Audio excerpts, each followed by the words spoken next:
Ladies and gentlemen, I am SidAlpha. As you all know, sometimes I break away from gaming content when it comes to topics that affects my channel directly or the gaming content on YouTube as a whole. And as such, I decided that this warranted some discussion as to what has been happening on YouTube, what these demonetizations have actually meant to content creators, and what they mean for YouTube as a platform, including how a little bit of common sense could go a long way. A couple of days ago, Susan Wojcicki, CEO of YouTube, released a couple of statements in regards to the events surrounding what is now equated to 3 separate iterations of what has been termed adpocalypse on YouTube. These statements contain a lot of PR doublespeak and fluff, but contained within them is actually some legitimate information, which is something that has been critically low in supply this year as content creators have been beaten over the head with severe issues with YouTube algorithm and AI malfunctions and changes. This includes the YouTube sub bug, which is still ongoing, advertisers leaving the platform, and the dreaded yellow dollar sign that means your video is, quote, not suitable for all advertisers. In the first announcement made by Wojcicki, she states, "We need an approach that does a better job determining which channels and videos should be eligible for advertising.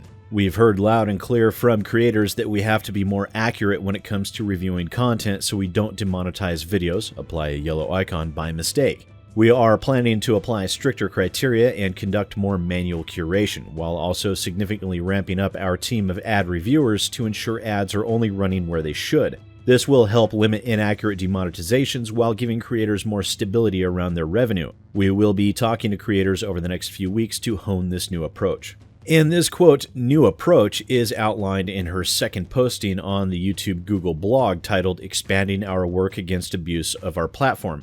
And in both of these postings, I noted an overabundant use of the terms bad actors and extremists or extremism, and a definite leaning towards child safety, a major sticking point as that was the root cause of the most recent adpocalypse on the platform. But again, laying aside all of the extra fluff, we have 3 important pieces of information that can be gleaned from this posting.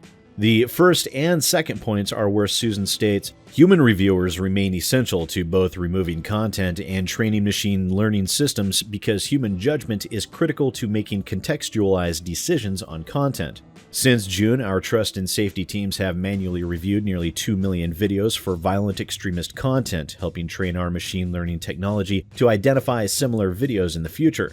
We are also taking aggressive actions on comments, launching new comment moderation tools, and in some cases, shutting down comments altogether. In the last few weeks, we've used machine learning to help human reviewers find and terminate hundreds of accounts and shut down hundreds of thousands of comments. Our teams also work closely with NCMEC, the IWF, and other child safety organizations around the world to report predatory behavior and accounts to the correct law enforcement agencies. We will continue the significant growth of our teams into next year with the goal of bringing the total number of people across Google working to address content that might violate our policies to over 10,000 in 2018. Now, the first thing I want to pick on is the comment moderation tools in YouTube. Now, for those of you that aren't aware, the comment moderation on YouTube has been hot garbage since the site first went live. They are the absolute most bare-bones feature set I've ever seen within any online platform in the past decade. It is a system that actively promotes the worst of the worst rising to the top, as opposed to the best being able to gain visibility.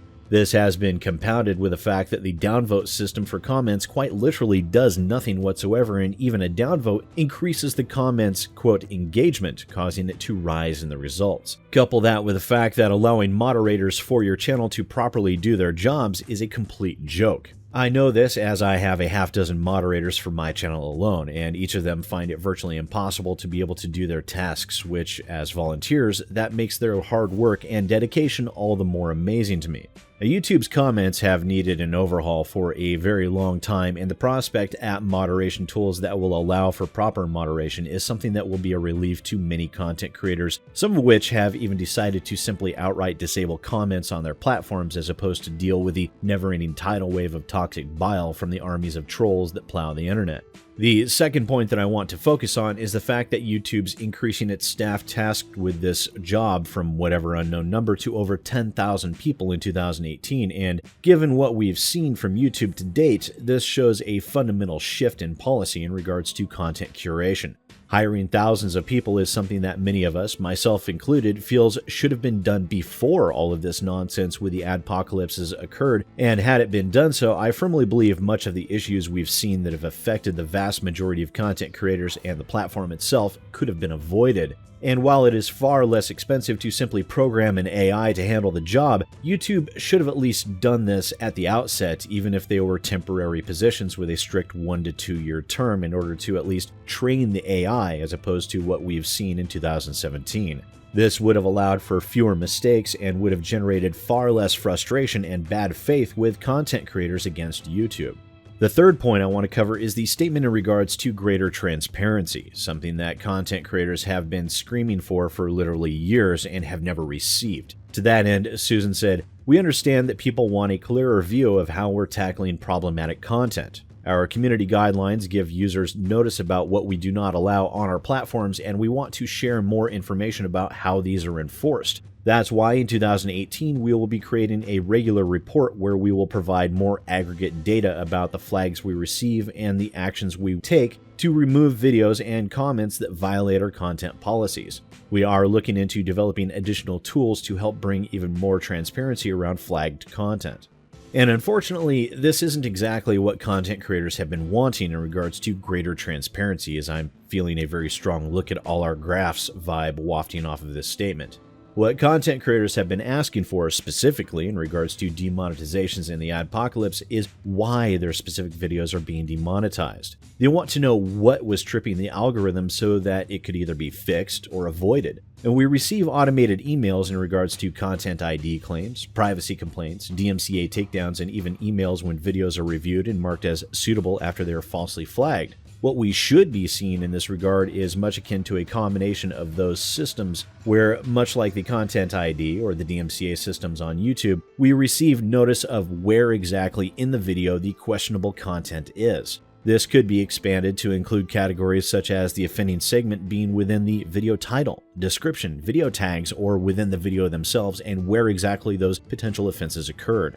Also, more notifications and updates prior to changes being implemented needs to be happening, and they are not. And it's a surprise, really. Given YouTube has access to Google, you'd think the email system would be robust enough to be capable of handling mass mailers for content creators to that effect. I mean, quite literally every creator on the platform has a Google account. It is required after all, and that sort of thing would be fairly easy to accomplish. So what appears to be happening in 2018 is realistically what we should have seen from YouTube at the very beginning. And a little fact that I'm going to gloat over for half a second is that my comment on Susan's announcement is still the most upvoted, in which I said, "I sincerely wish YouTube would provide its creators with far better avenues of communication and information than they have received thus far. I think you would find the vast majority of content creators more than willing to work with YouTube staff to help ensure our mutual success, if only YouTube were to actually listen and shoulder some of the responsibility itself as opposed to laying the majority of responsibility at the feet of its creators."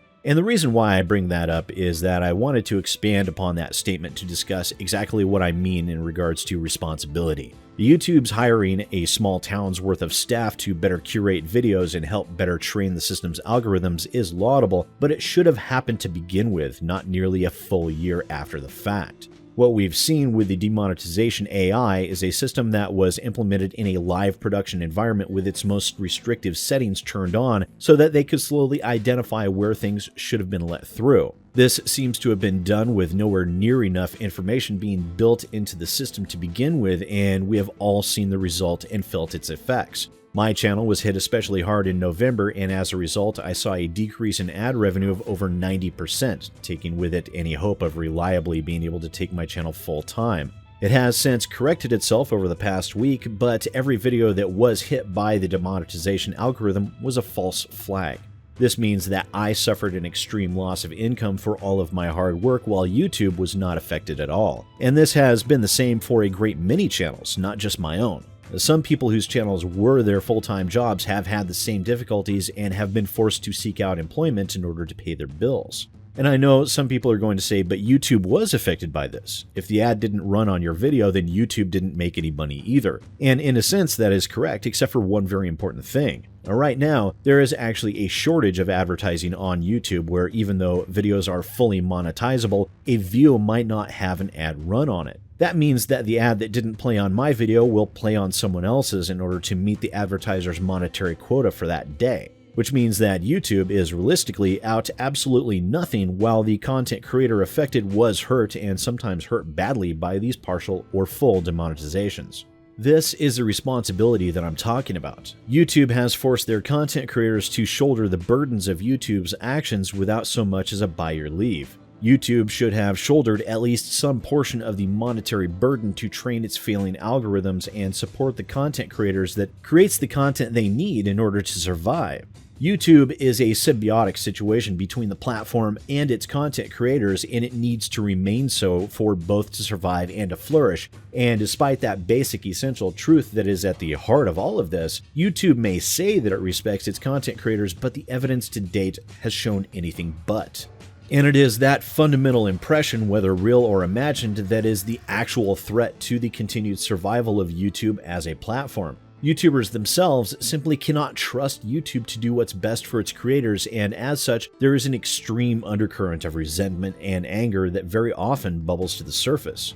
YouTube's actions to protect itself has harmed its creators, and its creators lash out in any way they can. That resulting exhibition of extreme frustration and anger also turns viewers away as well and erodes consumer faith. A perfect example of this would be YouTube Red. YouTube Red is a fantastic program that actually benefits both content creators and YouTube greatly, as well as its viewers. In actuality, a YouTube Red view is worth 3 to 4 times as much as an ad-monetized view to a content creator, but how often do you see content creators promoting YouTube Red? The answer is obviously almost never. Instead, you see YouTubers, myself included, promoting our Patreons and Twitch channels instead. I even transitioned my streaming over to Twitch because while I do earn less money and fewer concurrent views, I don't dare put all of my eggs in one basket, and so maintaining a diverse presence is not only smart, but necessary to my channel's long-term survival. And YouTube Red is fantastic, as I said. It nets an ad-free experience for the viewer, the content creator makes more money, YouTube makes more money, and it frees up ad inventory to run on other views. There's really no downside for those that can afford the $10 per month.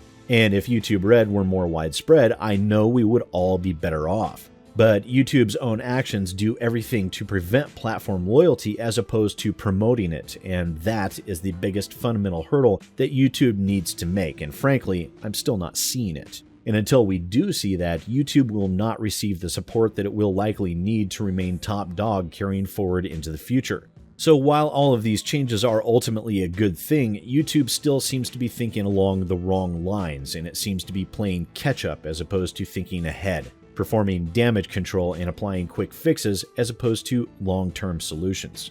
But as always, please do let me know what you think down in the comments below. Special thanks to my Patreon 20 and up supporters. Their names are listed down in the description. Once again, ladies and gentlemen, I am SidAlpha, and I'll see you next time.